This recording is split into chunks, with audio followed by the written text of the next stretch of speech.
Do you do job costing on those large jobs? Well, you should do job costing on all jobs, but the large ones can be a little bit more difficult to track the data. And that's the topic of this week's Planning for Profit Minute. Now, in the software, if you've been using it, so past videos that we've gone through have gone through using the job pricing calculator, saving data, actually saving that proposal in the job pricing calculator. We recently did a video on really tracking hours on those large jobs. Well, if you've done that and you've saved that data, job costing now becomes extremely simple. Let's go into jobs for a moment, and we'll kind of show you how that can be done. Now, the two items that are under here, the job pricing calculator and the job hours tracking, are tied together. They're designed to work together. And so in there, any job that you quoted and saved in the job pricing calculator in previous videos, we showed you that you can go into the job hours tracking report and bring those jobs up. Well, we can go the other direction as well. All right, so if I'm in the job hours tracking report, and we've got a job that we actually recently completed, right? So I'm just going to narrow my list down to just the completed jobs. And I'm going to get rid of the older data here because I want to make it easy to find my individual job, right? And so we get it down. And the job is this PFP minute example here that I've got in the software itself. I can see that it's completed. Now, again, the reason it's completed is because we said at one point the job is now 100% done.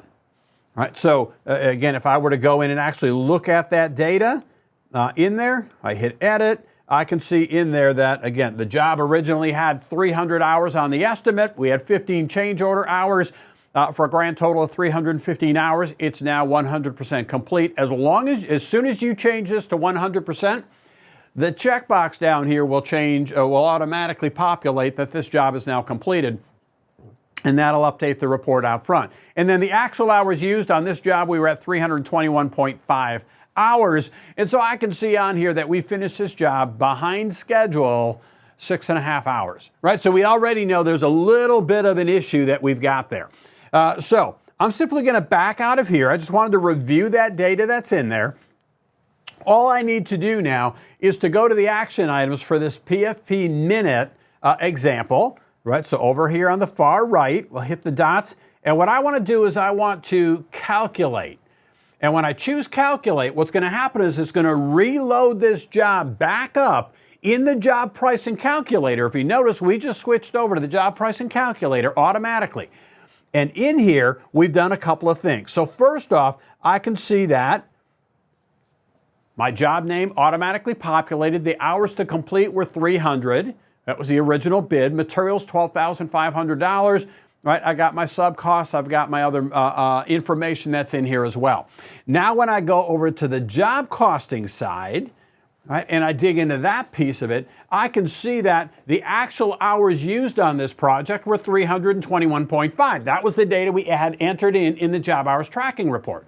The actual materials used, now on that one, we're just assuming you use the materials that you did on the job. This is a number that you're going to want to update. So in reality, on this job, we actually ended up with, for whatever reason, $11,500 in materials. And our subs came through at $600, was a little bit more than we had originally anticipated. And so at this point now, I simply click on Calculate. And I can see that, again, remember, when we quoted the job, we actually gave it a target number. So this one, we quoted this job at 34,773 hours. And by doing that, that's giving us, on this job, we were shooting for a lean profit of 11.3%. Right? So I was keeping the guys busy, whatever the case was. So we were shooting for a cash flow net profit of 11.3%.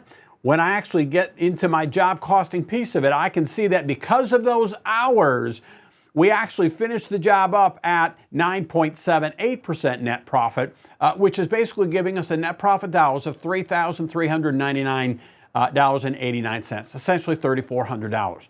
So again, I can use those tools. They're tied together. So if I save the jobs in here, I use the proposal, save it in the proposal, I can open it up in the job hours tracking report.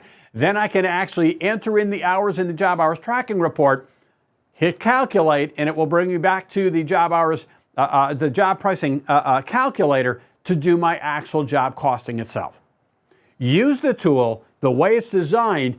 Make sure that you're quoting your jobs the way that you need to and that you're managing your team efficiently. And that is this week's Planning for Profit Minute.